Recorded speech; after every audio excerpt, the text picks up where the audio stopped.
It is the night session here at the Southland Conference presented by Air Force Reserve as we're getting you ready for the men's semifinal action right here at the Southland Conference Tournament. Jazz Tavares, Natalie Kelly, Coach Dick Price. Coach, we've been waiting all week for this. It's the semifinals. This is as good as it gets. It is.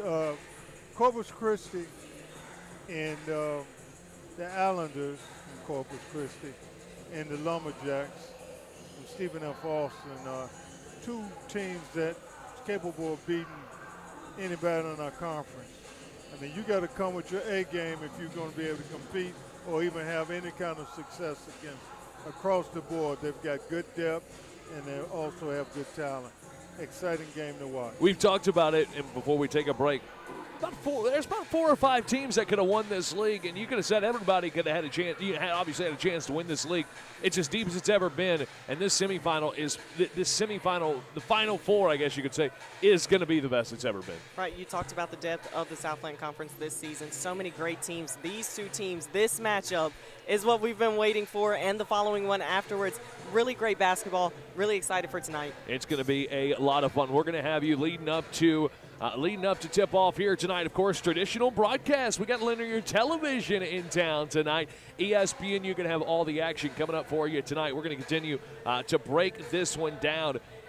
Big guy I'm going to be watching tonight, Ken Michelini Jackson. Daniel Michelini Jackson. Can he keep it going? The guy was averaging 4 points a game.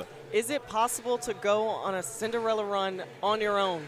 Michelini Jackson has the potential to do that. Just the way, I say Cinderella run, just the way that he played, averaging this entire season, not that many points. I think it was 4.8 we said.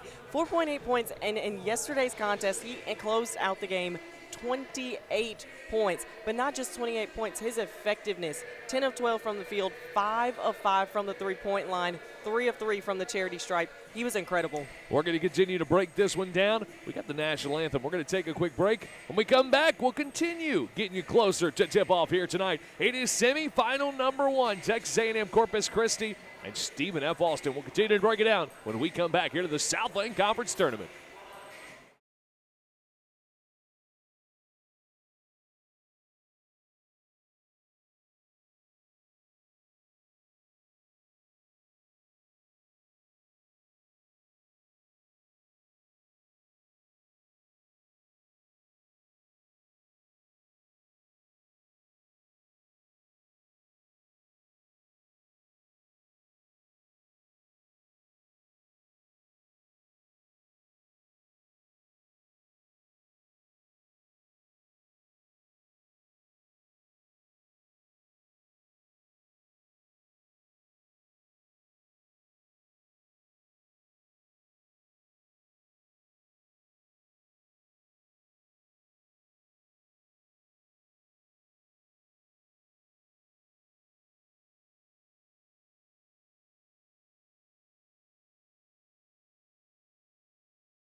Back here to the Southland Conference Tournament. We are about 6 minutes away from tipping things off. Stephen F. Austin, the number 1 seed, taking on Texas A&M Corpus Christi. We've talked a little bit about Corpus Christi, but we haven't even mentioned the conference champions, the number 1 seed, Stephen F. Austin. Coach, they come back into the league, and they take it back. They picked up where they left off, but they've got good basketball over there. And before I say this word, I need to see if any of you two can spell Nacogdoches. There's a lot of letters. Okay, that's close enough. I was going to say, I think I got it. Yeah, I was all in. I was ready to go. I've had to write it too many times in game notes. Yeah, I mean, look, I was ready. I was ready. I'm going to tell you, though, that it's good basketball. They play at home. They nicknamed it the Sawmill. And you got to bring your game when you go in there. They put the visitors in a little locker room about as big as this table. Do you remember that? They do. Yeah. They do. And they make it it's not like anything you've ever seen in terms of being able to focus on your game. Even when you go there, it's hard to find a hotel that your players can be comfortable. But one thing about being in Nacogdoches, you got to make sure when you hit that court, you can't be afraid. It's good basketball. It's going to be a lot of fun here tonight. When you talk about Stephen F. Austin, I mean, look, they've got the honors galore. I mean, whether you're talking about the player of the year in Keon Thompson, averaging 18 points a game. You've got Lateef Patrick averaging 15 points a game. You've got one of the best defensive players, the best defensive player in the entire Southland Conference, Jared Colonel. We talked to Coach about it yesterday. These are all a bunch of guys who have been in the Southland Conference. They know what this league is. They kind of all have been around. They've all put it together this year. They've all come together, and this has been a squad that's been a lot of fun to watch with a lot of different pieces. I mean, Keon Thompson has been spectacular all year long. His scoring ability is incredible. We talked about it. It's evidence, player of the year, and he exemplifies it. The way he is a prolific scorer for his team, really the driving factor, it factor, but he has a core group around him that is truly of their own. To be honest, they are phenomenal, and they do a great job of putting it all together. But SFA is a team that is used to winning. In conference play, they went on a 13-game winning streak. That's incredible, and that's really hard to do. That's a team that has a lot of experience coming into the tournament. You know, when you watch SFA, though, a year ago, if you think about it, a year ago, they lost their coach. They didn't have a winning season.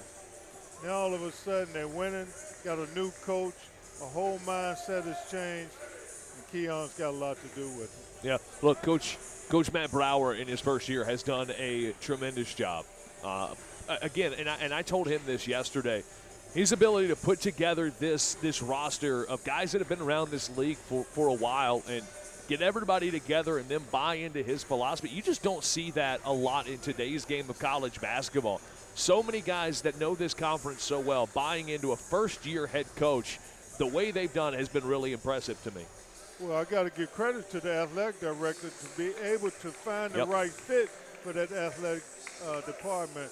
He seemed like a really good guy. I don't know him personally, but on the outside looking in, I got to give him kudos. How about kudos to that drummer? I knew it was about to come.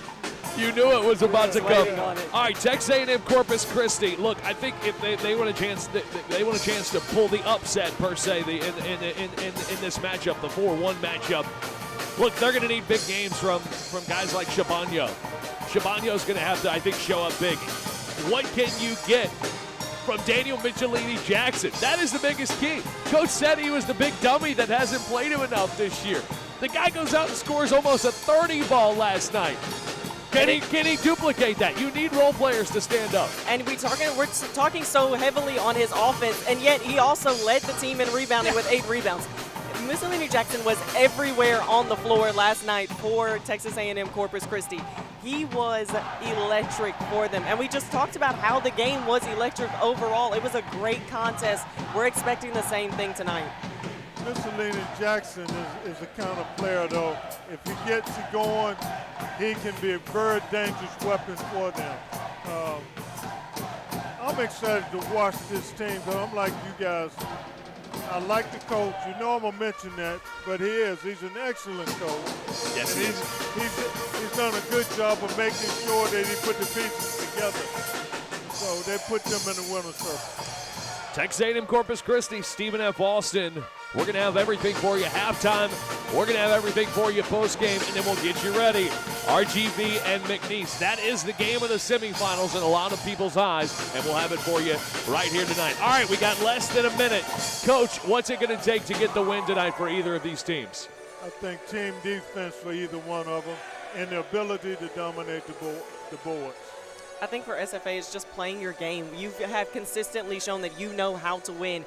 Once again, we've also talked about the jitters, though. SFA is a team, like I said, they're used to winning. I don't really expect too many jitters from them.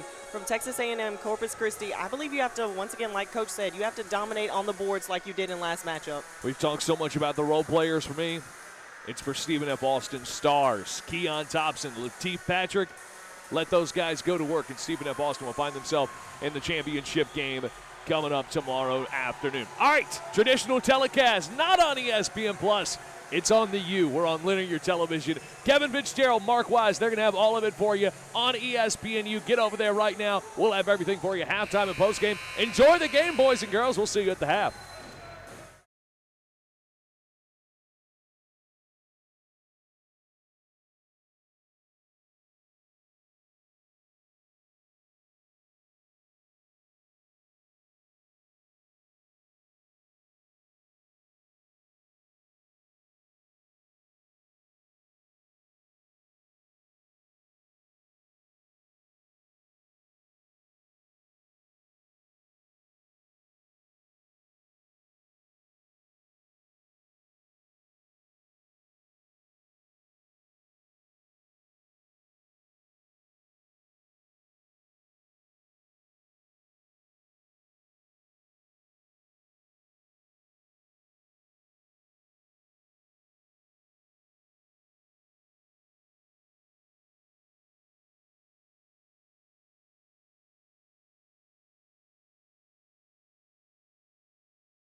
We are here at halftime at the Southland Conference Tournament presented by the Air Force Reserve, and my goodness, what a first half. 39-32, Texas A&M Corpus Christi, the number 4 seed up on top of the number 1 seeded Stephen F. Austin Lumberjacks.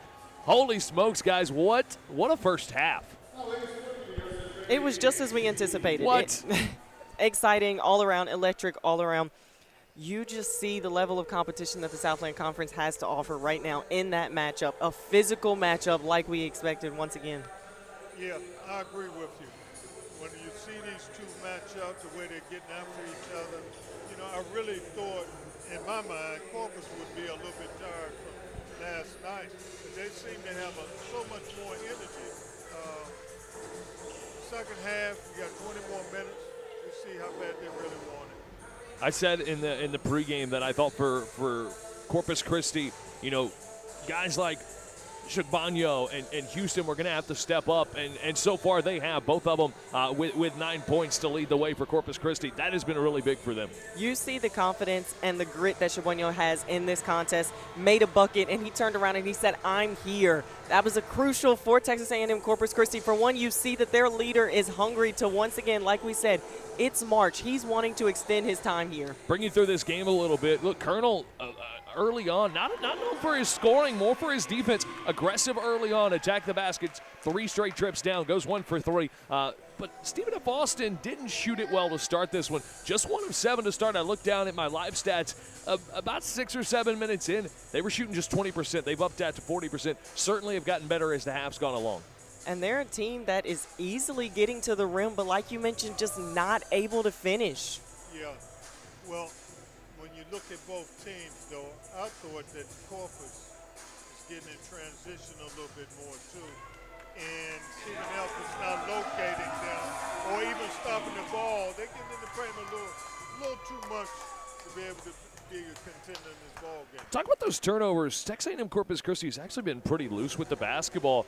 9 turnovers for the Islanders. Yeah. You wouldn't think you'd probably be sitting here with that 7-point lead. Stephen F. Austin's done a really good job of protecting the basketball. They've only turned it over 3 times, but even though, you know, they've only been able to convert that into 11 points, which obviously pretty critical. The one stat that I look at right now is the boards. I did not expect Texas A&M Corpus Christi to come in here, and I mean, at this point, they've dominated Stephen F. Austin on the glass. They're plus 12 right now. 20-8 is Corpus Christi in the rebound advantage. There's no doubt about the domination right now that Texas A&M Corpus Christi is showing on the glass.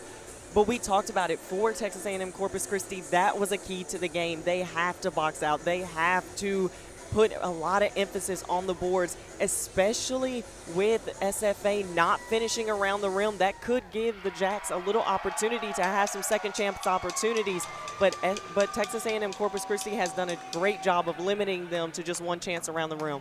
Well, you mentioned points around the rim. Corpus Christi has 18. Stephen F. Austin has 12.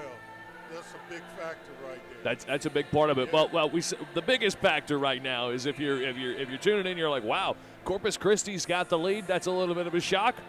You shoot 70% in a half. Yeah. You're probably going to be leading. They are shooting 70%. 16 of 23 from the field right now are the Islanders. Just 40% right now for Texas A&M, or for Stephen F. Austin. And 40% is nothing to scoff at, but when you're allowing right now what the Islanders feel like is pretty easy buckets right now in terms of what that Stephen F. Austin defense is giving up. Let's take a look at some of the numbers here real quick. For Texas A&M Corpus Christi, look, outside of Houston and Shagbanyo, it's pretty balanced. You've got guys, I mean, you've got 7 different guys who are getting into the scoring column. One guy we talked about, Michelini Jackson, hasn't necessarily been as big of a factor as he was the other night. Has thrown in a couple of assists, couple of rebounds, though, here in the early going. We talked about the impact of Michelini Jackson in the last matchup. Could have exhausted himself with the performance that he had, 28 points. Luckily enough, he is around a solid squad that has been able to pick him up.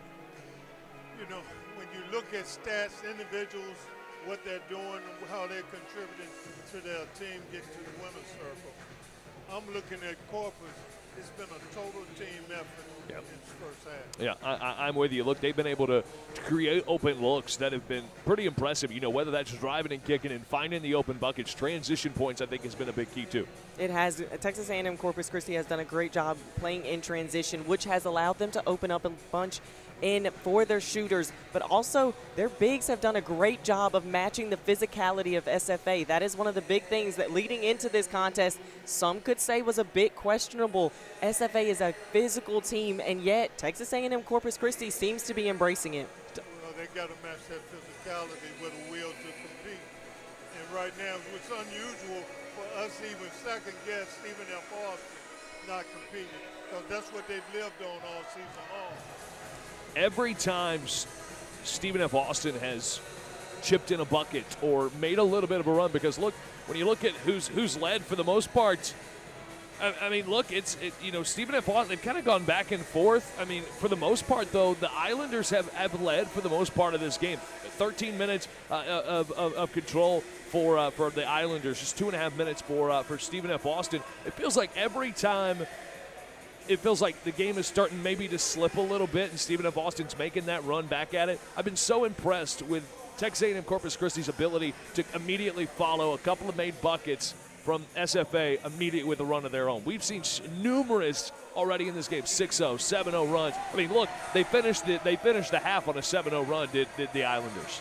I think because they understand the importance of staying within reach. If you can keep this lead, even better. But a team against SFA, you understand that you have to score at the level that you are capable of, especially with a team, like we've mentioned, multiple all-conference performers. That's a team that can put the ball in the hole. I agree with you, but when you talk about guard play, both teams are physical. But the thing about Corpus, they're able to match the effort of Stephen F. Austin. Also, the post area, in the paint area, they've been able to match whatever the Stephen F. Austin is throwing at them, they're able to succumb. They're ready, man. They came to play tonight. Right now, it is, you talk about Corpus Christi playing as a team. I think you can look at the assist statistic, and that tells you everything you need to know. 12 assists on 16 made baskets right now for the Corpus Christi Islanders. Yeah, I agree with you, but we got 20 more minutes. That's what it's coming down to. Whoever matched what's coming down, all of that's fine in the first half, but this second half is going to be a determining factor. I mean, look, if you paid $10, you paid $80, you paid $100, it don't matter what you paid to get into this game. Already, you're getting your money's worth. That's what I can't understand. This place should be packed. And look, you can see behind us, Stephen F. Austin they brought a heck of a crowd already. McNeese is starting to trickle in here. The Islanders have a couple of people here, but I've been really impressed with that Stephen F. Austin crowd. That's a pretty good little crowd over there. Well, Stephen F. Austin's always traveled well, especially in tournament play. They've looked that fan base every time. I mean, look, they've erupted on numerous occasions. That's been what's kind of fueled some of these runs at times. All right, let's continue to look at some of the numbers. Lateef Patrick will switch on over to Stephen F. Austin a little bit. It's been the Stars. I said for Stephen F. Austin, I thought the Stars were going to have to step up and show up in this game, and so far they had. Obviously, Gerald Colonel, he's made an impact. Still waiting for it defensively from Gerald Colonel. He's the best shot blocker, one of the best shot blockers in the nation, if not the best shot blocker in the entire nation, certainly here in the conference. Aggressive early on to the basket, not really known for his scoring, but it's been Keon Thompson. But really, Lateef Patrick has really showed up. He's got 11 points. He's knocked in a couple of big triples. And we've talked about just the ability of Lateef Patrick Jr., one of the key players for SFA. With Keon Thompson, he came out to a hot start, but it struggled kind of towards the end of that first half. He's a competitor. You're going to see him come out with a different level of intensity in this second half.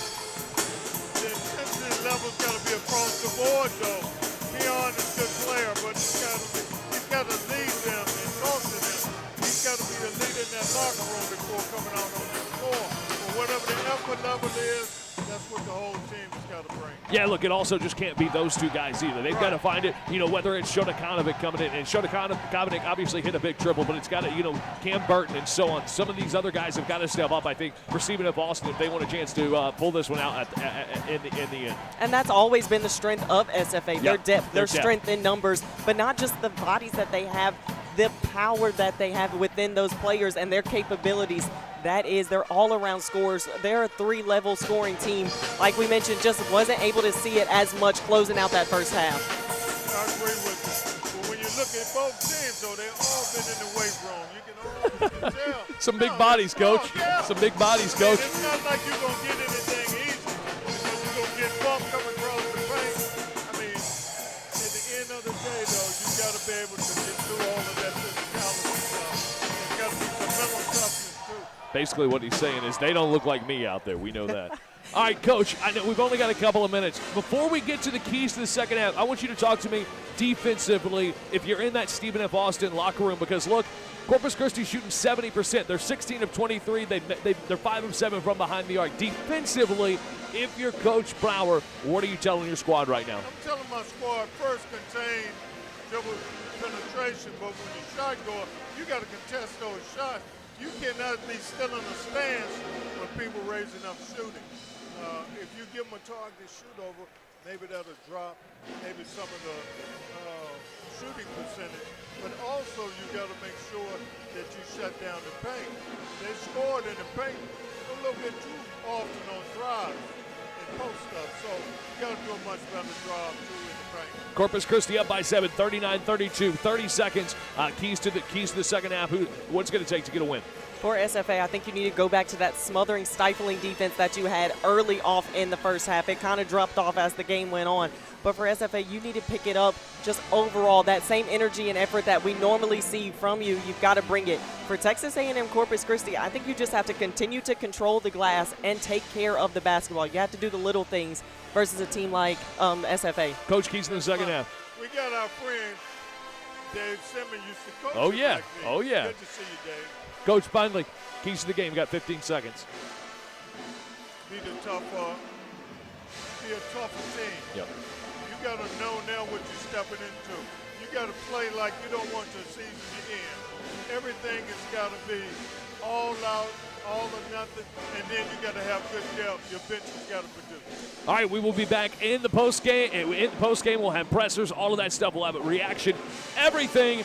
ESPNU, Kevin Fitzgerald, Mark Wise, they've got all the action for you. We'll see you at the end of this one.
Southland Conference tournament and Southland Conference madness.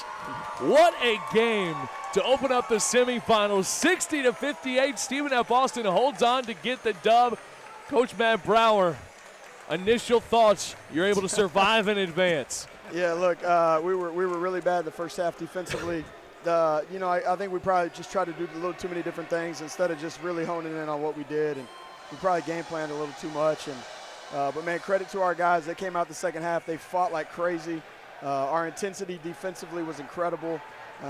Turned them over a lot. Some of them unforced, but man, I just thought our energy level and our physicality changed defensively, and ultimately, Keon Thompson was Keon Thompson late, and we needed it. Final 2 minutes. Take us through your huddle. Yeah, I mean, we were trying to sub offense defense a little bit, try to get 4 guards out there to try to space the floor, and defensively, try to get the right guys on the right matchups and guard the ball. Physical post defense. We didn't grab rebounds when we needed to, but man, heck of a win for us, and all the credit goes to our guys because I did a lot to try to hurt this one. And, Coach, we talked about it before. You guys are a successful team. You guys are used to winning. Can you just speak on your experience in a matchup like this and how that came crucial down the stretch? Yeah, I mean, that's a really good team, and Coach Shaw had a great game plan, and they did a really good job against us. Man, they were physical. And it was a super physical game, and the refs called it great both ways. They let it be really physical, which is great. If that's what it's going to be, then I'm good with it, as long as it's both sides. So, it's a heck of a game, but our guys we've won a lot of games, and we've won a lot of close games lately, which I think has been really important for us. And we haven't been playing our best offensively, but man, I'm a little still in shock and awe a little bit of our guys. You're not the only one. But man, I'm just really proud of them and proud of the way they stuck together. Because when you're the 1 seed and you get down like that, it's easy to start panicking and start trying to do everything yourself. And our guys really were connected in the huddles and did what we needed to do to find a way. Coach, the basketball guards were with you tonight. Great job, though. Your kids stuck with it. You made a crucial adjustment, just staying solid the second half. Nothing tricky, just play SFA defense, have everything under control. But you'll grow from this, they'll grow from this, and it's only getting you ready for championship. Yeah, you survive in advance in March. It doesn't matter how you win. Right. As long as there's a W on it after. That's right. Coach, before we get you out of here, that final shot, they missed the free throws, that final shot. What were you feeling in that moment? Well, to be honest, I was angry we didn't get the rebound.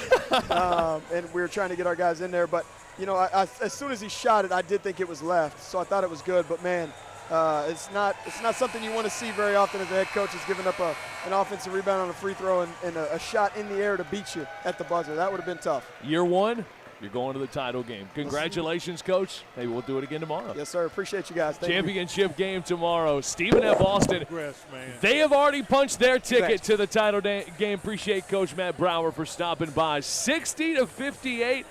Stephen F. Austin gets the win.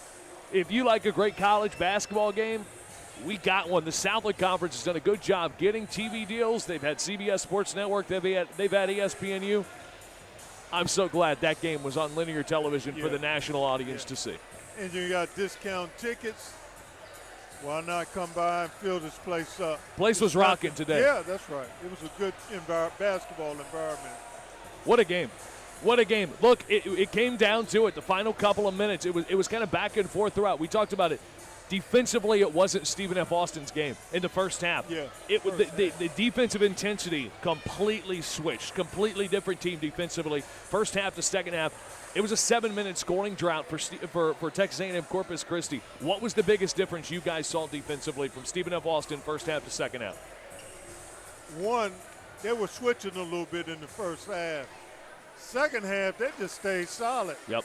And I think that helped them a lot, just focusing in, locking in on their man. Of course, you had help side defense, but it wasn't a whole lot of switching going on.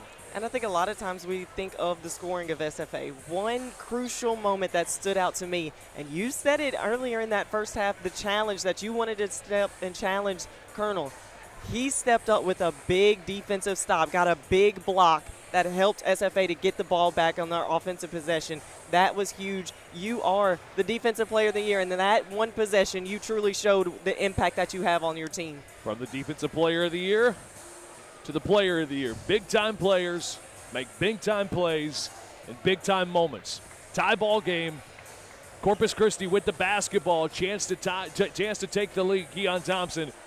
Pop it out, steal it, coast to coast for the bucket. That was huge. Yeah, that was huge, but can we hit a rewind button and see that again?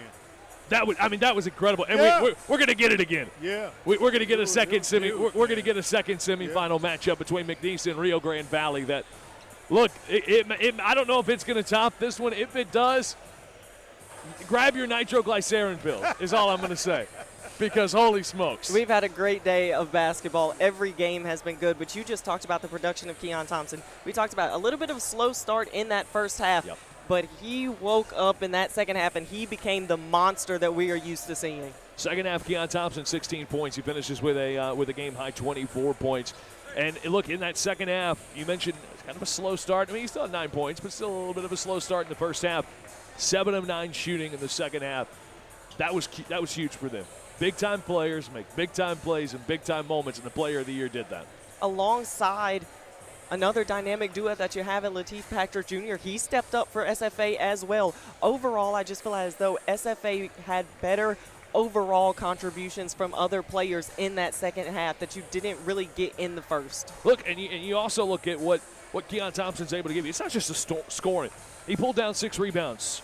He assisted on 5 baskets. That's why he's the player of the year.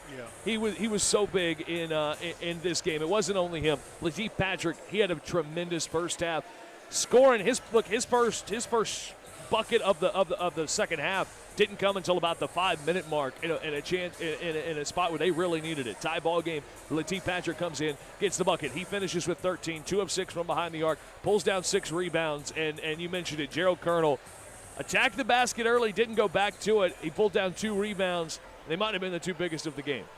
They came exactly when SFA needed them. Overall, SFA is just a dangerous team because they thrive. When they go on their scoring runs, it gets dangerous, and they're such an energetic team. Yeah, but when you have a game this close of this magnitude, it comes down to who plays the hardest the longest. The discipline, offensive discipline is important, but the defensive side to make the key stop was very important in this ball game. Overall, I just feel like this game came down to who can close it out, who can finish, and who can come in clutch, and all of those factors went to SFA.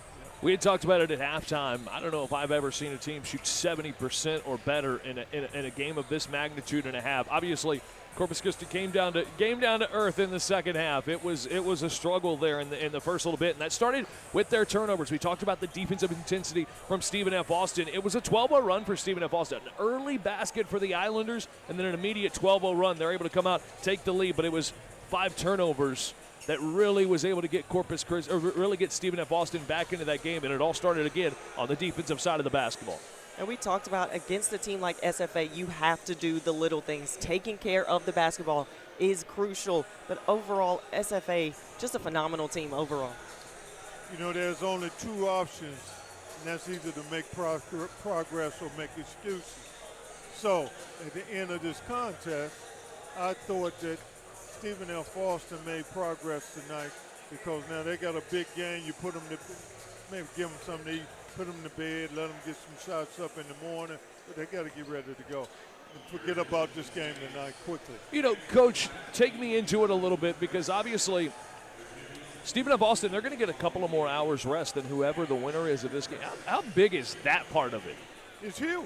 I mean, if the kids will go to bed and get their rest, if they are playing video games, that's a totally different world. But it's also the fact that they're going to play for another 4 more hours into the night. They're going to be awake and active for another at least 4 or 5 more hours.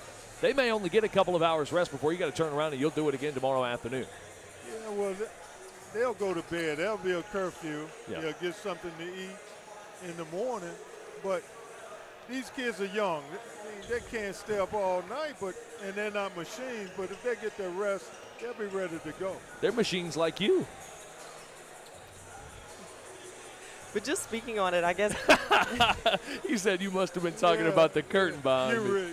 You really got up for this thing. But overall, I just feel like Coach talked about it. You're young, you're used to this, but honestly, you welcome the grind that comes with March. This is tournament season. You're not worried about the little things, especially when you want to win. You, honestly, as a player, the adrenaline is running through your body so much you're not even worried about it. All you're worried about is the next game, finishing that game, taking care of business. At the end of the day, they're high-level athletes. They know they need to get their rest. They know they need to take care of their bodies. That's the least of their concern. They're just looking forward to this. Well, and you talk about them being young guys and so on, being healthy, so on. Look, if you tell them, hey, let's play another game in an hour to go to March Madness, they're going to be ready to go. No doubt about it. They're going to be ready to go. Look, let's talk about the Islanders a little bit. By the way, we're gonna have post-game pressers. Both of these teams coming up here in just a little bit. Both Stephen F. Austin and Texas A&M Corpus Christi, Coach Matt Brower and company will be in the media room coming up here in just a little bit. We will bring that to you right here. Plus, we're going to continue to get you ready. 20 minutes away from tip-off between McNeese and Rio Grande Valley, trying to send another team to the championship game. Let's talk a little bit about Texas A&M Corpus Christi. Coach Jim Shaw, a great coach. Look, this was a great effort, a tremendous effort from them, and it all started with guys like Shabango and Houston really stepping up down, especially down the stretch. You have to give all the credit to Texas A&M Corpus Christi. They just played last night. Not many thought that they would be able to bring this game down to the wire like they were able to. Once again, we're talking about Shabango, a competitor through and through. Overall, the Islanders just not able to finish it out, but you have to give credit to their performance. The energy level that they had coming out that locker room, it wasn't even like they played last night. Yeah. Again, it goes back to what you said. They're young. They're not even thinking about being tired. All they're thinking about is trying to get a win. Jim Shaw deserves a lot of credit getting his team ready. I don't think he did much change from last night to this night. Even though it's a different opponent, they stuck with their game plan. The only thing, the difference in the ball game, they ran out of gas. And that's basically what happened. Yeah, look, they finished the game scoreless in the final couple of minutes. And look, you can kind of see that a little bit towards the very end as we're getting ready to go back to the media room. We'll continue to break this one down. We're less than 18 minutes away from tip-off between McNeese and Rio Grande Valley. Coach Matt Brower, Lateef Patrick, and Keon Thompson have all made it to the media room. How about let's go ahead and go on back there, join the post-game presser. It's Stephen F. Austin. We'll be back in a bit. Coach, when you're ready, we'll get started with the opening statement. Yeah, hats off to Corpus Christi and Coach Shaw. Man, they were uber prepared for us. Had a great game plan. We're the more physical team for the first 20 minutes, and then we shifted that in the second half. Was really proud of our guys' effort, physically, mentally, just everything. It's easy to start trying to do it by yourself when you get down like this in the conference tournament, especially as the 1 seed. You got a lot of expectations, and so just really proud of our guys for sticking together, doing it together, and finding a way. It wasn't always pretty, but that's March basketball. Find a way, it went in advance, and we were able to find a way tonight. Open it up for questions. Coach, you talked about that shift between the two halves. What specifically did you change on your end? Yeah, I think we tried to do too much on the game plan defensively. We weren't guarding them in the first half. We tried to do too much. We were confusing our guys, so that's on me.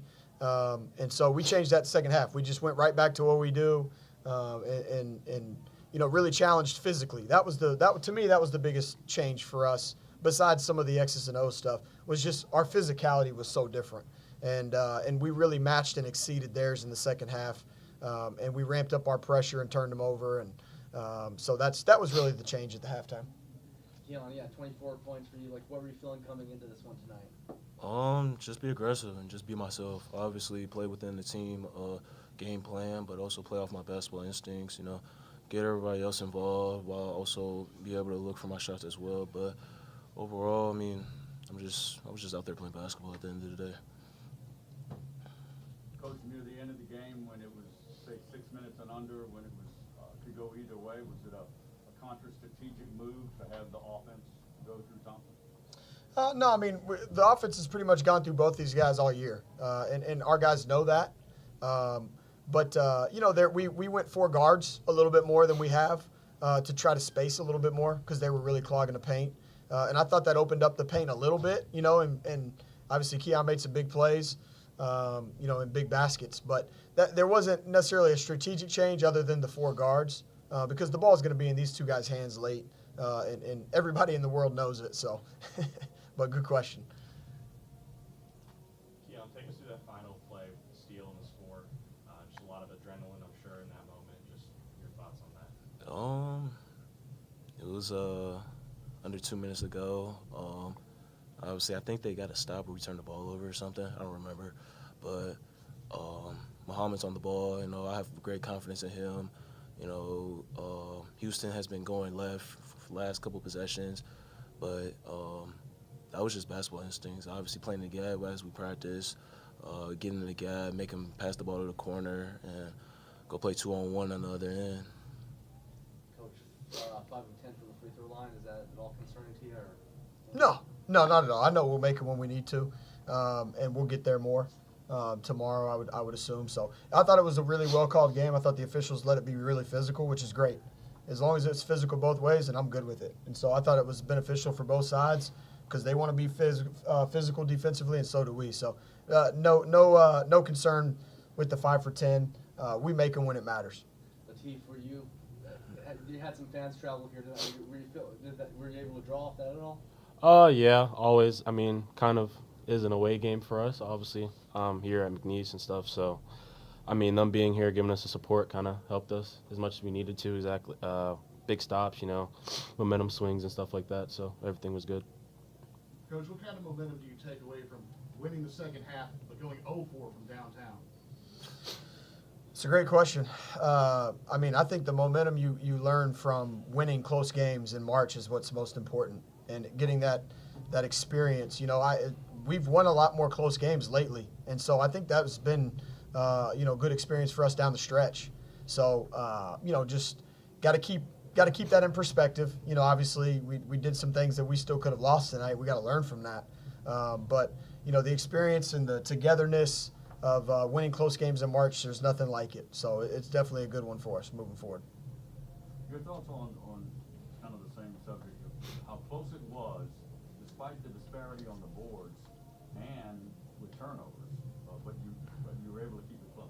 Yeah, and I think, some other coaches have talked about it in interviews before. I think if you look at total rebounds, sometimes that can be a little misleading because we turned them over 17 times, and we only turned it over 6. Okay, so that's less shots that they're having to attempt on the rim that they may miss where we can get rebounds. And so we had more attempts where we missed, so they had more defensive rebounds. So I think it's more about the percentage of offensive rebounds, percentage of defensive rebounds, which, they missed 23 shots, got 6 offensive rebounds, so a little over 25%, which is a good defensive rebound percentage. 75% is a good defensive rebound percentage for us. So, I think that can be a little bit misleading at times. But I did think in the first half they dominated us. I thought they physically imposed their will, and I thought they dominated us. And then the second half, I thought that flipped a little bit. You take the turnovers over rebounds? I like both. but yeah, forcing 17 turnovers is great. And a few of them were live balls. We actually got out and ran in transition and got some layups, which was big for us. Coach, 2 good teams about to tip off in the second semifinal in there. Just your initial thoughts on both RGV and McNeese for championship game. Yeah, 2 really well-coached teams, 2 really talented teams, 2 really good teams. So, we'll figure out who we play after this. We'll get prepared for it. We know it's going to be a battle, but that's what you're here for. We get a chance to cut down nets to go to the NCAA tournament tomorrow, and that's the goal we had when we stepped on campus in June. So we're almost there. We got one more opportunity that we gotta go attack. Go ahead and wrap it up there, Coach. Players, thank you for your time. Thank you. Mm-hmm.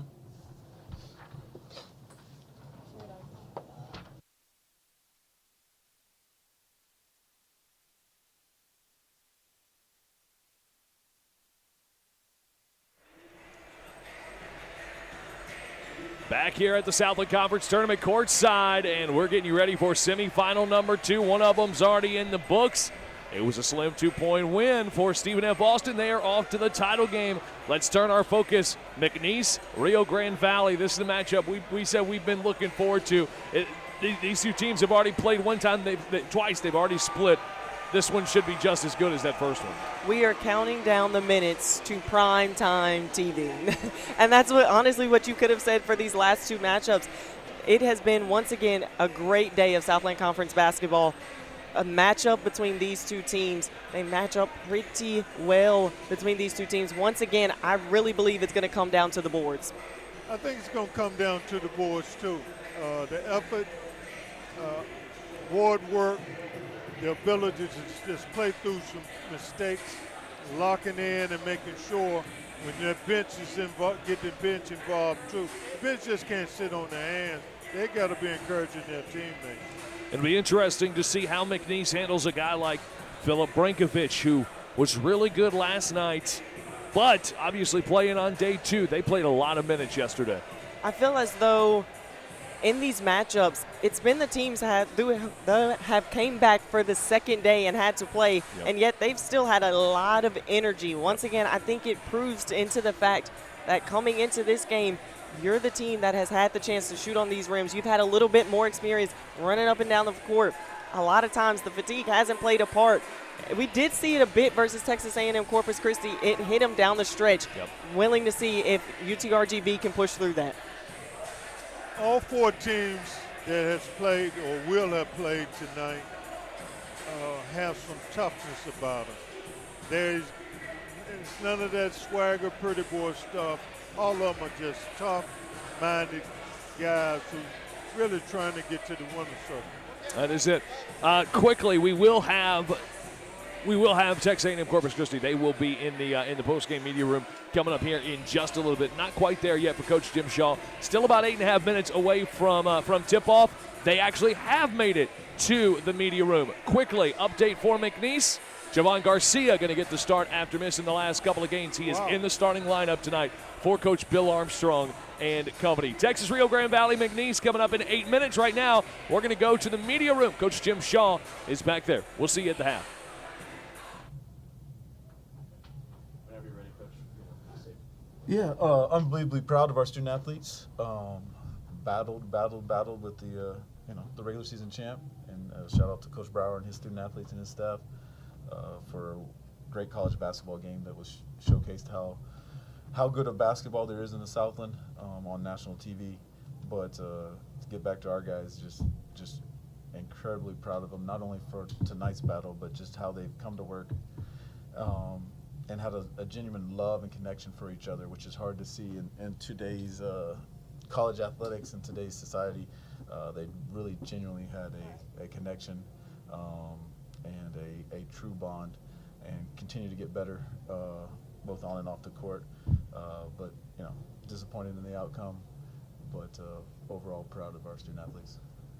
Coach Brower, you mentioned in the first 20 minutes that you guys had kind of dominated the physicality aspect of this matchup in the first 20 minutes, and were tough to handle throughout. So just your thoughts on your team's start to the game and just how that battle kind of went back and forth throughout.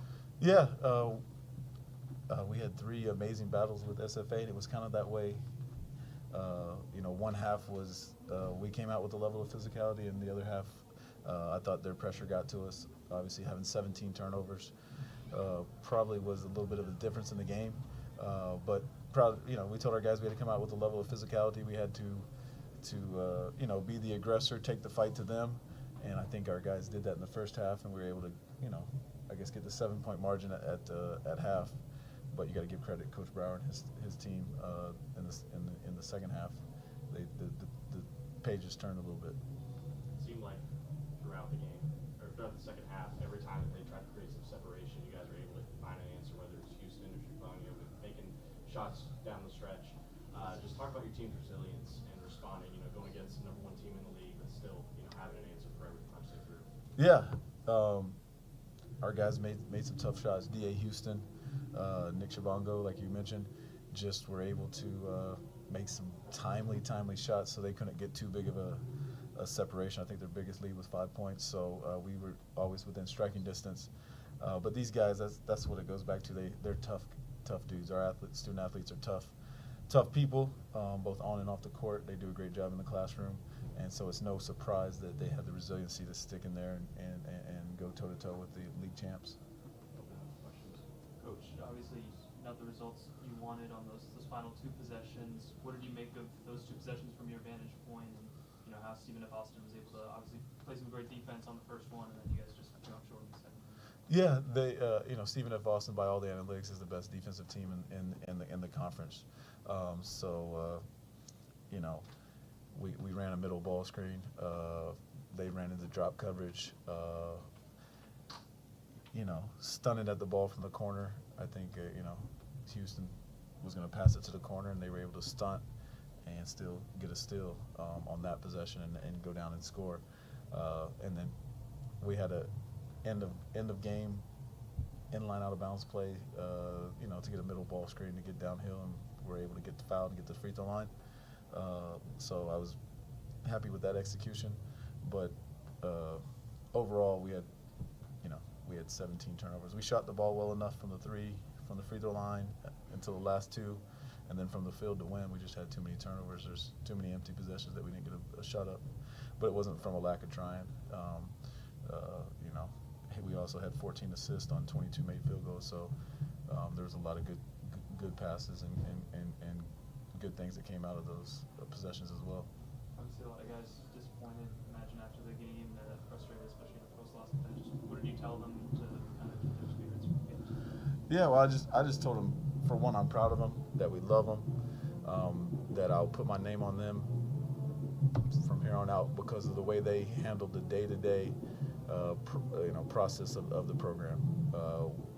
It's not for everybody. Our program isn't, but we have a system in place that will help you become, better academically, better socially, and better off the court. And then we try to play, tough, hard-nosed defense, rebound the basketball, and share the ball on offense. And these guys have unbelievable character. And so I know it hurts right now, and it'll hurt tomorrow, it'll probably hurt the next day, but they'll always be family because of how they handled day-to-day in the program, and always came with a level of love and joy, and then hard work, and gave their best.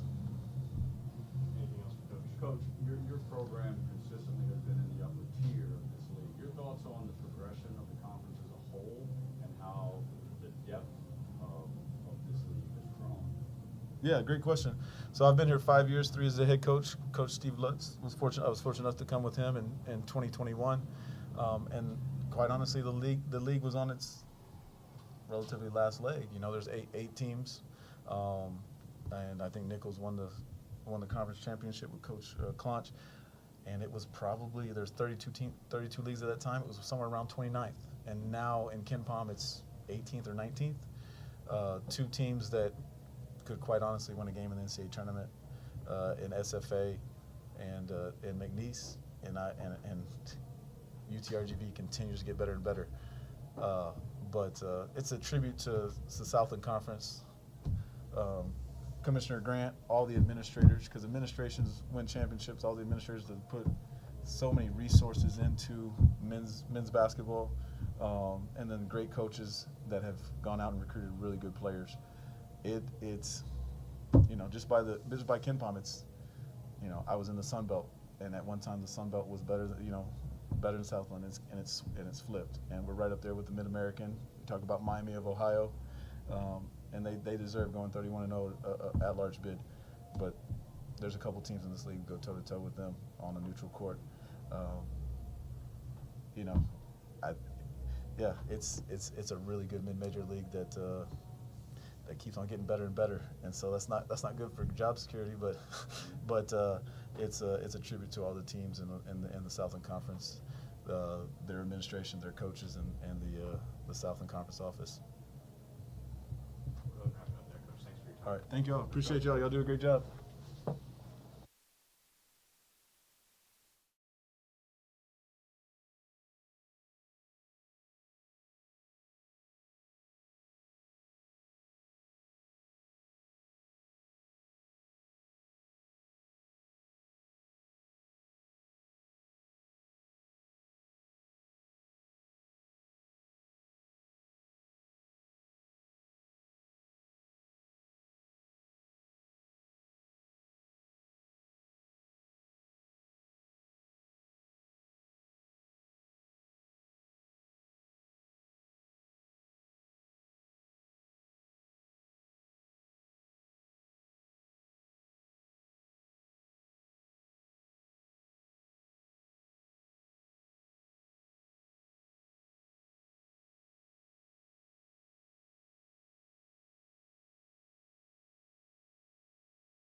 Holy smokes, grab your onions.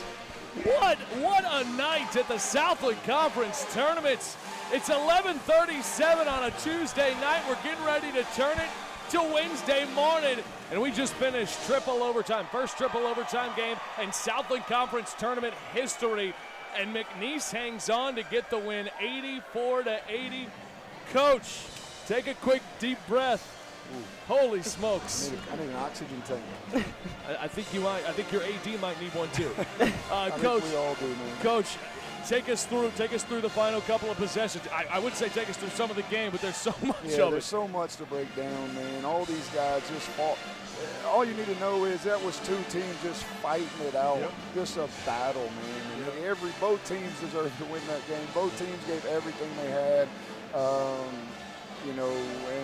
The play, obviously, that Larry made there at the end. It's funny, we guard that gate play all the time. We talk about switching right there where we do, and he got it and ran right through it, man. What a huge play by him. But everybody made plays, but the one I want to talk about the most is Javon Garcia playing 48 minutes on the We talked about that. Yeah, we talked about that. It's incredible. Look, what a warrior. Just a week ago, the man could barely walk. Today, he plays nearly 50 minutes of action. Again, Larry finishes with 27. It wasn't pretty from the charity stripe, but in the end, you guys are able to somehow find a way to get it done. Yeah, we were able to find it. I mean, we've been a great free throw shooting team all year. Yep. You take a week off like that with this raucous environment, and that was a great team that we just beat, and just a valiant effort by everybody. Coach, you talked about it, how you guard that play throughout this entire season. Talk about preparation when it comes to moments like this, attention to detail when it matters. Yeah, I mean, defensively, that's what we have to do. We pride ourselves on defense. It was fitting that we won that game that way, That's just what we did. We missed 50 shots, man. We missed 50 shots and won the game. I mean, it's incredible. But we just kept fighting, turned them over 24 times. Now, I know it was triple overtime, but to turn that team over 24 times, they lead the league in field goal percentage in threes and twos. I'm pretty sure of that. In fact, the field goal, they go shoot 78. We shoot 51, but just found a way to win. And the preparation is what it's all about, and we got to go get ready for tomorrow. The toughest thing when you lose a game like that, is this to win is worth the celebration. But now we got to get to a point where we go in that locker room and you tell them, hey, it's serious business. Go get your rest. That's it. We just got to rest and try to hydrate best we can, and just – I don't think we're going to do anything. We'll watch a little film, but we're going to try to get our bodies right and show up here. We might not show up here till about 3:15, Tick. See if we can go out there. I mean, we're playing a great team, a 28-win team. I think only 5 teams in the country won 28. So we got to battle a great team that we've had 2 great battles with. But from what you saw from these guys tonight, we'll get them ready. We'll be ready to go. You got anything for us to hydrate on, too? Hey, man, I need it. I was hoping because we all sitting over there. We're not sweating like you guys, but good Lord, that's one hell of a win. Good Lord is the reason that we won. We got to give him the glory. Hopefully everybody saw that we play for him on this team, and that's what we do, and that's what these guys do, and hopefully they saw that. We'll give God the glory for that. There you go. Coach, congratulations on the win. Go get you some rest and get ready for tomorrow. Thank you, guys. Yeah. Appreciate Coach Bill Armstrong for dropping by a chaotic, Proud to say of you, the man. least, 84-80. Good win, Coach. Triple overtime. McNeese able to get the win. First triple overtime game in Southland Conference history. We're going to be here for you to break it all down. We're going to eventually get into Wednesday morning. Wednesday morning. Is it not Wednesday morning already? Give it 15 minutes. Give it 15. Give it 18 minutes. Southland Conference After Dark. It might be the greatest night of Southland Conference basketball in the history. Just look, we've seen some incredible games here today. We're going to try our best to break this one down. That's a lot of basketball to break down, Coach. I couldn't tell you what happened in the first half of this game. Well, I put it this way. You wore out a pair of shoes walking and pacing. You sweating, but it was. Look, that's the last 2 games. I mean, the walking and pacing. Exactly, I mean, it has been. It's funny because obviously you go through 4 different, hey, what do you do here moments, and every time we get down to 15 seconds, we turn, hey, what would you do? What would you do? What are you doing? Coach said, well, he's a good thing I ain't a coach tonight. Man. Ooh, that's pressure.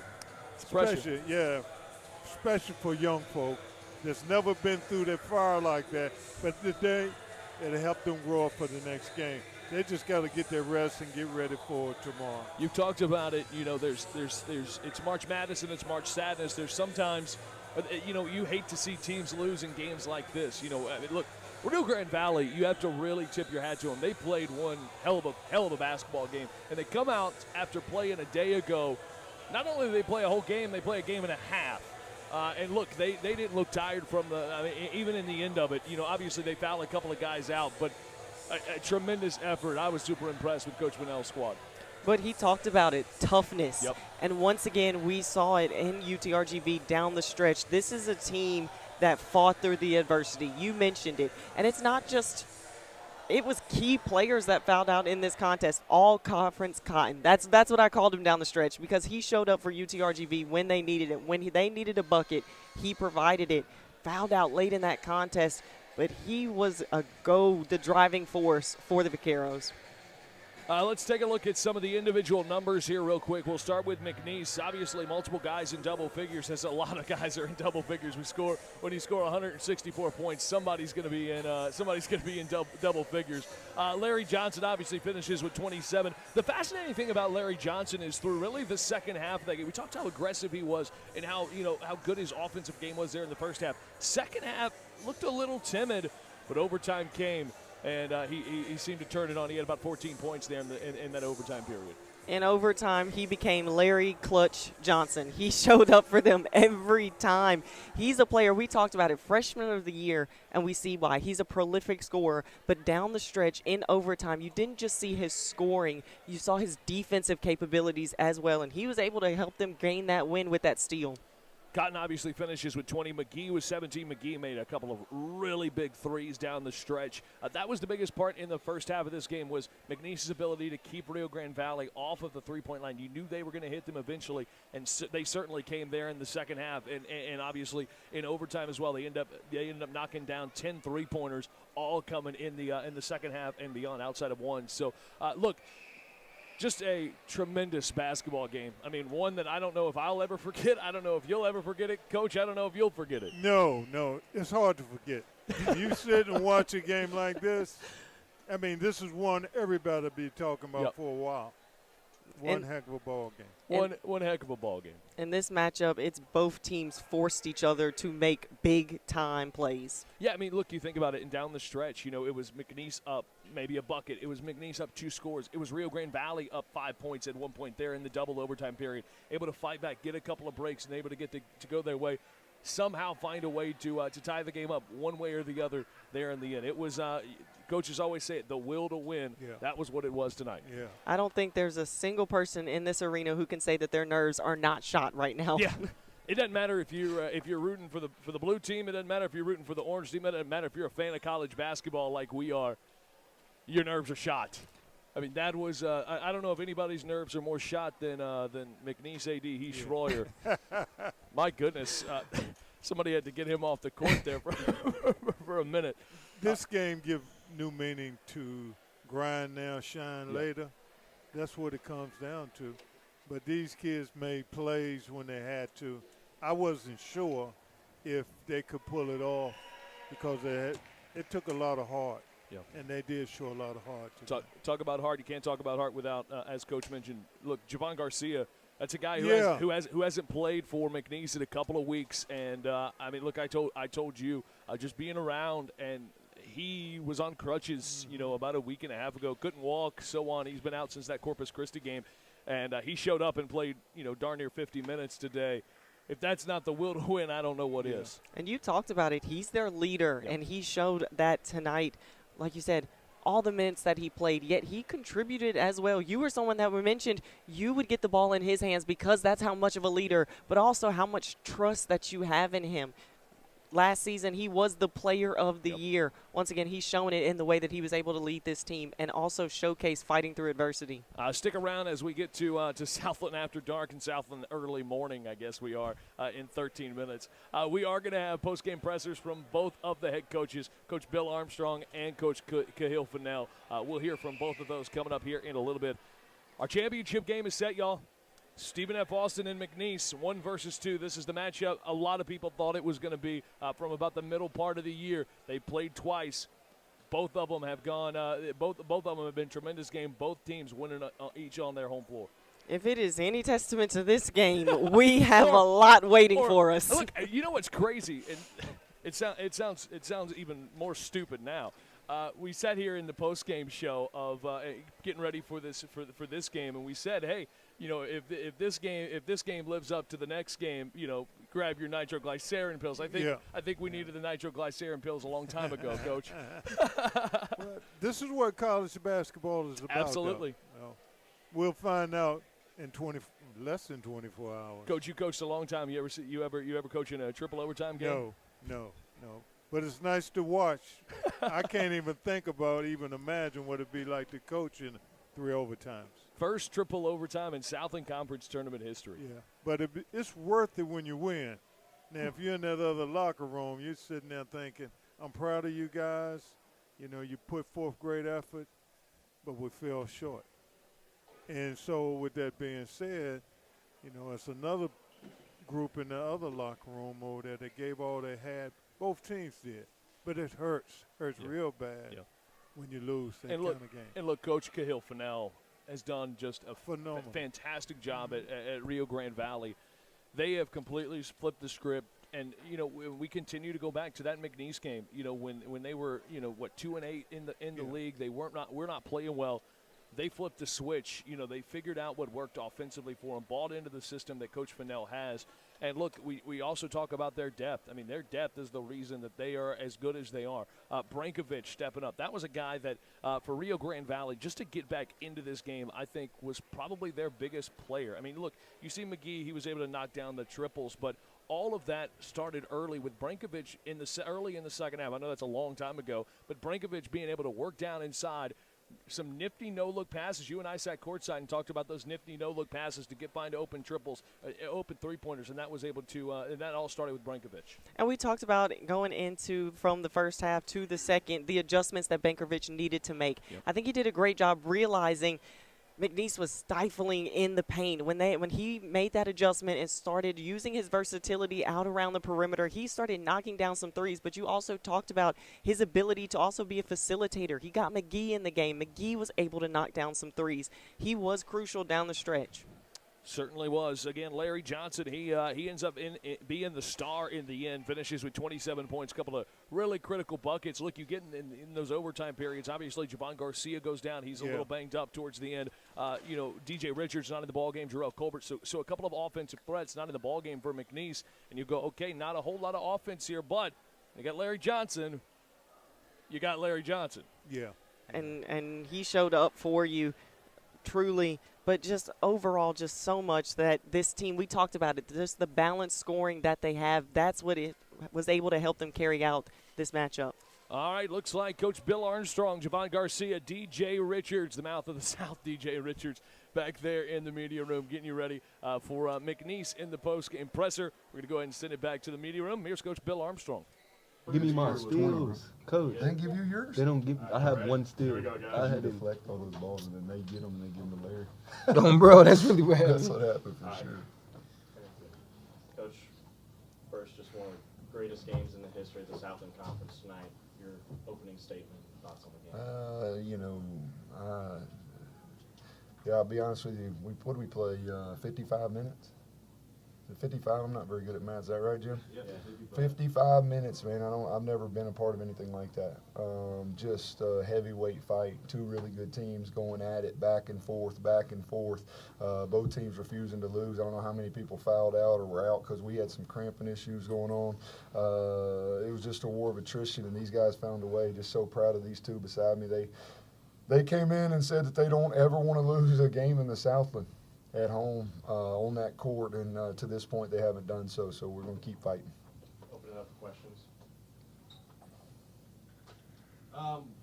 DJ, the back-to-back are your 2 threes, and then your defensive play. Come on, man. What do you want to say about your defensive play? Coach really trusted me in that position. I appreciate him, and I feel like I low-key had to play defense a little harder. I airballed 2 threes before the 2 threes I made, and usually when I miss shots, I feel like I got to play extra hard because, I mean, at the end of the day, our coach appreciates players that play hard, and that's whether we making shots or not, that's what we have to do. We can control that.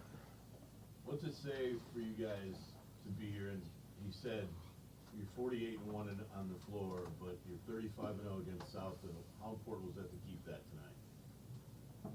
I mean, it was like Coach said, like coming in the year, we knew coming in like we didn't want to lose at home to any Southland teams, and tomorrow we gotta play. It's a big one.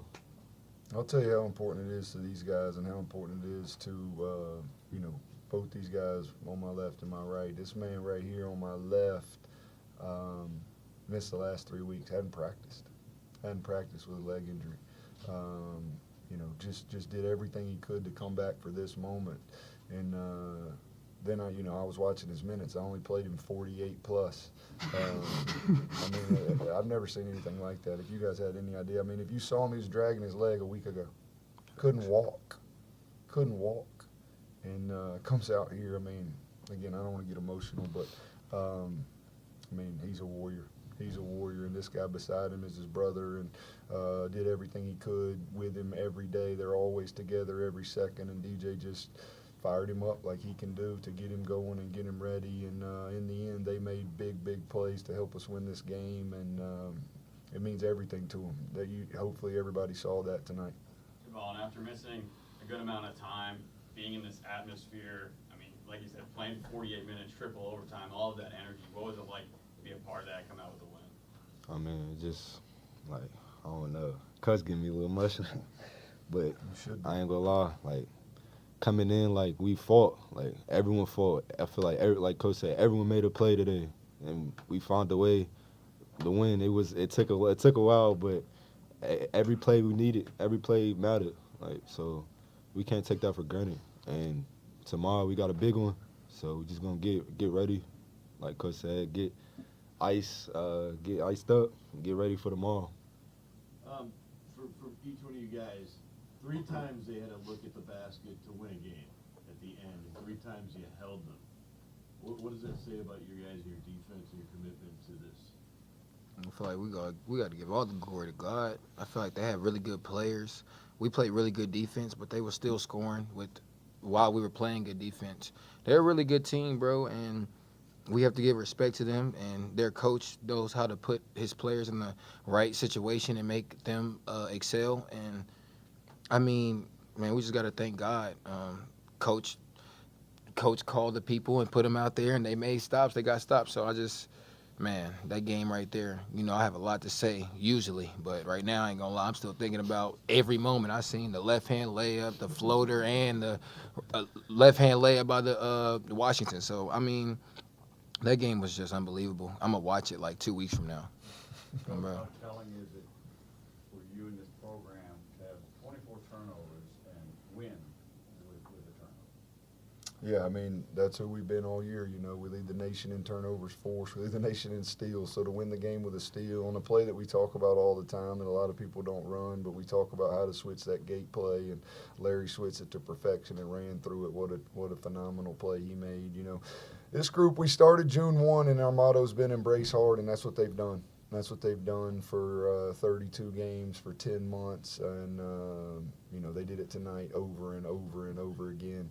And that's just a testament to how hard they've worked, how hard our staff has worked to put them in those positions. Man, I can't take any credit. Like DJ said, I give credit to God, and then after that, give credit to these guys and then my staff. They just fought and willed ourselves to win, and that's just who we are. We found a way to get it on the defensive end when we needed to there down the stretch. We missed 50 shots. It wasn't pretty. But the effort areas we won. We had 20 offensive rebounds. We've been talking about we've kind of fallen off on that with our offensive rebounds, but we went and got 40% of them back, which allowed us to be able to score enough points to win. Again, 16 steals, 24 turnovers for us. That's just who we've been all year, and that showed there at the end. How different was it to win in triple overtime when these games usually come down to made free throws?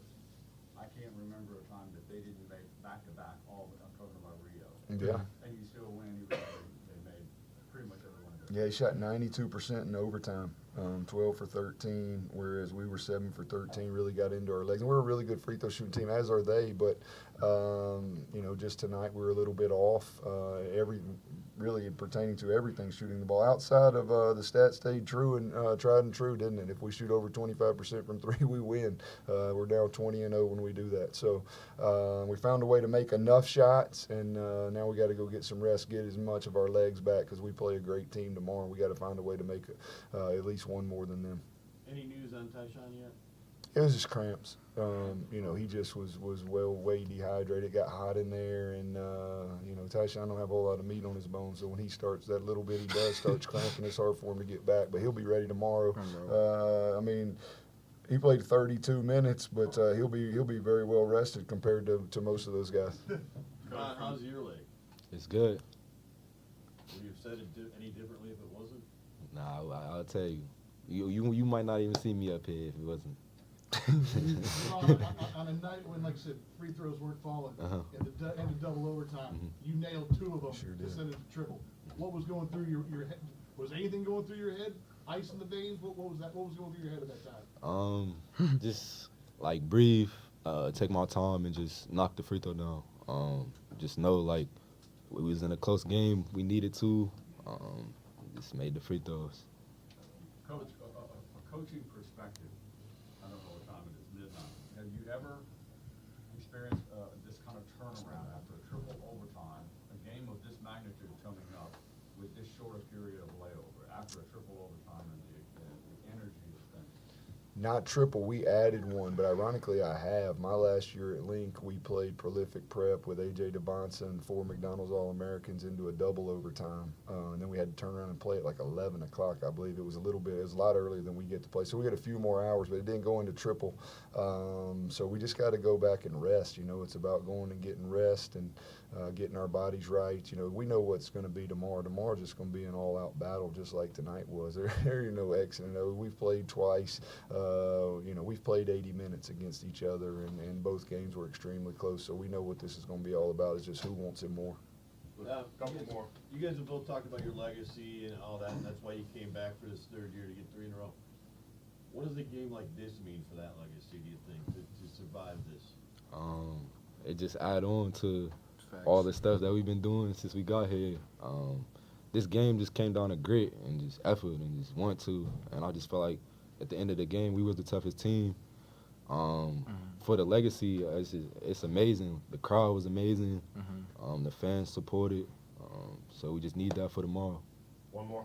Definitely. Larry was huge for y'all, especially there in the 3rd overtime with the steal and the points and double-double and 7 steals for the game. Just talk about, for you guys being veteran guys, his development from the start of the season to this point. You see it. He's excuse my language, he's a hell of a player. He knows what to do.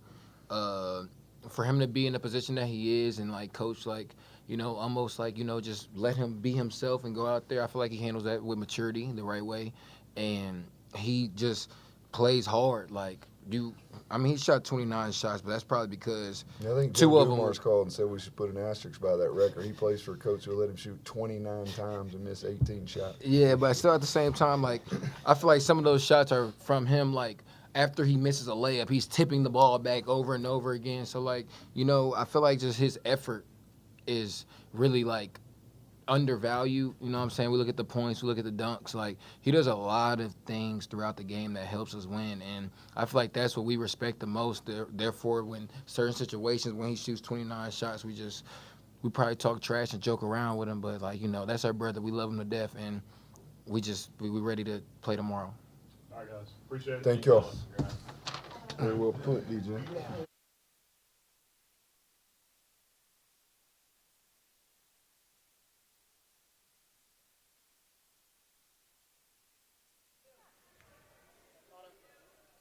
It is officially Southland Conference basketball in the morning. 12:02 in the on a championship Wednesday morning. Wow. I feel like I woke up watching basketball, and I have officially ended the night, morning, still watching basketball. Have we ended yet? It has not ended. I think we're all a little delusional at this Yeah. point. Everybody's voice is starting to go. We're a little delusional. I couldn't tell you the last time I ate, so yeah, we're in trouble. Now you got a See, real good point. And Natalie wouldn't even share her candies anymore. She's Don't do that. That's okay. When we sitting there eating in front of her and she's hungry. Yeah, you know who shared their candies with us? You know. Oh. Van. How could I forget? Just remember that. Just remember that. Yeah. All right, before we get out of here, we do have Coach Cahill Fennell with Rio Grande Valley coming up here in just a little bit. Quickly, we're going to run through the schedule for tomorrow. It's going to get started earlier tomorrow. Sigh.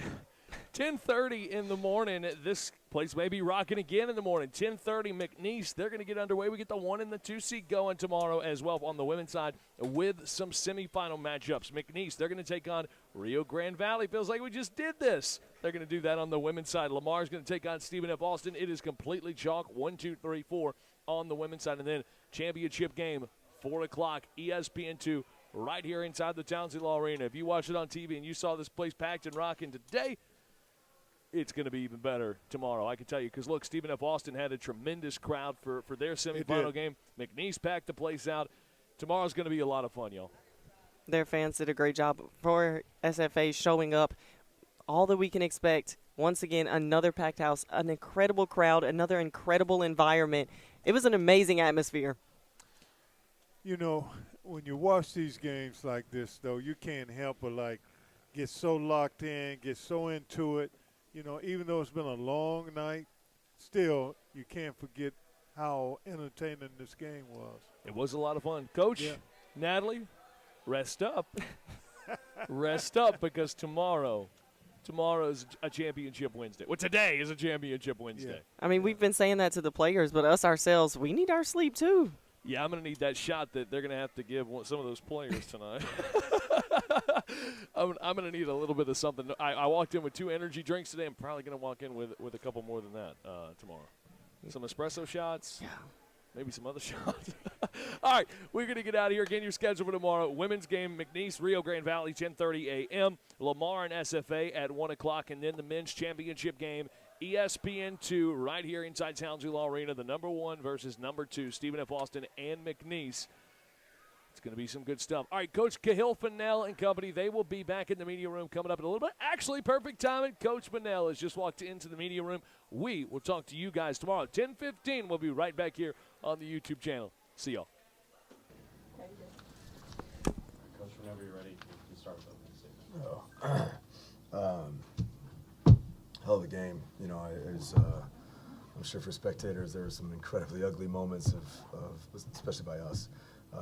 You know, with turnovers and some sloppiness and things like that, and full credit to McNeese. They were fantastic tonight defensively and making multiple efforts and really making the game hard for us. I just told Bill in the hallway, but I think he does a tremendous job. They win a lot of close games. That was a hard-fought, well-earned win for them. But beyond that, I'm just, you know, I thought it was a little bit of a microcosm of our season. Put ourselves in some tough spots, but they galvanized each other. They really came together from a player leadership standpoint, got each other centered, did a fantastic job of fighting back. And like I said, as far as, you know, a reflection of our season as a whole, I'm just so proud of our guys' effort. I'm proud of their connectivity, their resilience, and yeah, obviously the result wasn't what we wanted, but I can't fault them at all for what they poured into it. We'll open it up for questions. Coach, what can you say just positively speaking about what you guys accomplished this season as a whole? Obviously, you talked a lot about when you guys were 6-12 back on January 12th and how far you've come as a program just in these couple of months. Even though you came up short, a little bit short here tonight, what can you say about where you feel like this program is headed? Beyond the program stuff, I'm just exceptionally proud of the guys on our current roster. You know what I mean? I think you know the record that you speak of was also well earned. We dug that hole for ourselves. We put ourselves in a tough spot to start the season. But like I said, just their tremendous stick-to-itiveness, their resilience, I thought was fantastic. Their coachability was fantastic. You know, it's some really high character, hardworking young people in the locker room, and you know that's a reflection in their GPA. That's a reflection of the way they bounce back and fight. It's reflected in how much better they've gotten as individuals and as a team. So I think the character quotient in our team is super high level, and I hope you made the mention of what's that mean for our program moving forward. Hopefully that's a marker for what we can be moving forward, and that'll be the standard that we look to set and to exceed in the future. What can you say about just how much the team gave? I mean, 3 overtimes, especially Jalen playing as much as he did. And this game had, obviously Corey and Phillip fouled out, unfortunately, in the game. 2 probably confidence players. But what can you say about what these guys left on the court in terms of their effort? Absolutely everything. Like I said in the opening statement, I couldn't possibly ask for anything more from our guys on an individual basis, effort standpoint, and a collective basis with their group fight. We talk about being a fighting family. We talk about a 1 versus 5 mentality, and I thought they really epitomized that tonight with their attitude and their effort, with their physicality. Like I keep using the word, but their resilience. When I believe it was like 30-18 at one point in the first half, the crowd was getting fired up, and they were making some big time loud plays that really popped. And I thought our guys got grounded and centered and stayed together and kept plugging away and kept trying to win every single possession. And they did that over the course of X amount of minutes, right? So you're talking about Jalen playing 47 minutes, Marvin playing 47 minutes, Jules playing 41 minutes as a freshman coming in making big plays. To a man, everybody contributed, and everybody contributed in spirit and effort. And like I said, hopefully that's the marker moving forward, and we can truly grow from it as a program. Obviously, end of the 4th and the end of the first 2 overtimes, you guys had your chances, the ball, tie game, chance to win. Just talk about what you feel like you guys weren't able to execute in those moments. If you got the shots you wanted, if you felt like it's just a matter of falling off the roof. I got to be honest with you. Some of the end of clock scenarios that you're talking about kind of blurring together, end of regulation, first, second, third. But I think by and large, we executed okay. I did think that we got some pretty good shots, and sometimes just the way the ball bounces. And I thought the guys really fought to get something great and manufacture good offense. I could have done a better job, a much better job down the stretch of making the game a little bit easier for our guys offensively. When we have that many turnovers, I'm hugely responsible for that. I have to do a better job of controlling tempo and keeping our guys a little bit more poised and taking care of the basketball a lot better. So, my role and impact as far as protecting the basketball and manufacturing good, efficient offense needs to improve. And but our guys, by and large, kind of made up for my deficiencies tonight, and they did a great job manufacturing shots. Coach, yesterday you mentioned about Damaris Winters. Obviously came in a little timid, just a little nervous, and this time around he pretty much turned it around. Looked very confident. He seemed like he was ready for the moment. Just talk about him and his contribution off the bench. I'm really proud of him. He's another guy that kind of shows the spirit of our team, man. He's a guy that's very, very competitive, that really, truly wants to play. He wants to be out there and contribute and be impactful and do all the things. And as a freshman that had a storied, highly productive career in the state of Ohio, his expectation is to play. So when he didn't for large stretches during the course of most of the season, he didn't complain. Clearly he was disappointed in not playing, but as far as not being coachable or not doing the work or not, learning and continuing to get better, that never wavered. And I think, hopefully he feels like he's starting to be rewarded for the work and his effort and his commitment to the process and being a part of this thing, and the results are starting to show. I think he's becoming a lot more productive when he's out there. To your point, he's a lot more comfortable when he's out there. He's a really talented player. He's got a really bright future, and I hope to coach him for a long time. And then last one on my end, just any words for the seniors? Obviously, the last game of the program, just a message that you pretty much share with them that will keep them going in regards to we built something special because of you guys, and then just keep building on and on. Yeah, I think a guy that jumps off the page for me is when it comes to seniors, is Quo Agua, who's been here for 2 years. I've only been here obviously for 2 seasons, and for him to be a part of it for both. Man, I'm just so proud of him and his growth.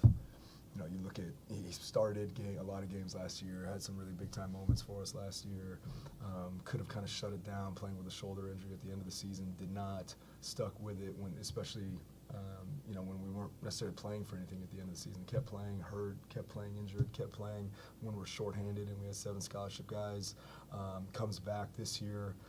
After being a starter his first season and now starts to come off the bench behind Phillip, plays his role, commits to that. I'm just so proud of him as a young person, not necessarily, far beyond being a player. As a young person, as a young man, that hopefully really, really grows from this experience and carries that forward for the rest of his life, man, because there's so many lessons in that. Not to sound, cheesy and corny and all that kind of stuff, man, but he's just a young dude that I'm just exceptionally proud of, and I love him. Like I love all these guys, other seniors, Marvin McGee, he came here. I've said this several times in media outings like this where, just played in such a different system at Cal State Bakersfield for an extended period of time. I believe he was there for 3 years, if memory serves. And for him to come here and play a role where he's a part of this thing, he's not necessarily getting all the shots, he's not necessarily taking the shots that he wants to. His coachability, his buy-in, his commitment really modeled that for the rest of the group. As an older guy, as a guy that's been around, as a guy that's been productive at a high level in Division I basketball, for him to truly buy into things like shot selection and the team and the corny things like huddling and the corny things like talking and communicating, man, his buy-in really helped me do my job. And I'm forever grateful for it, and I've loved coaching him. Mustafa Vanjo, man, is another dude, man, that's been with us for 2 years as a walk-on. I think he's one of the best walk-ons in the country. He's been fantastic for us in scout. He's had a fantastic attitude. He's a really good player. He easily could have played at another school. For him to be a part of this thing for 2 years has been a big boost to our program, and I've loved every minute of being with him. He's a guy that observes Ramadan during this period of the year. He's fasting. That kind of commitment and that kind of discipline has been really cool. And I think you go down the line, seniors, freshmen, everyone in between. There's really high character young people on this roster, man, and just really proud of Coach. Very proud of them.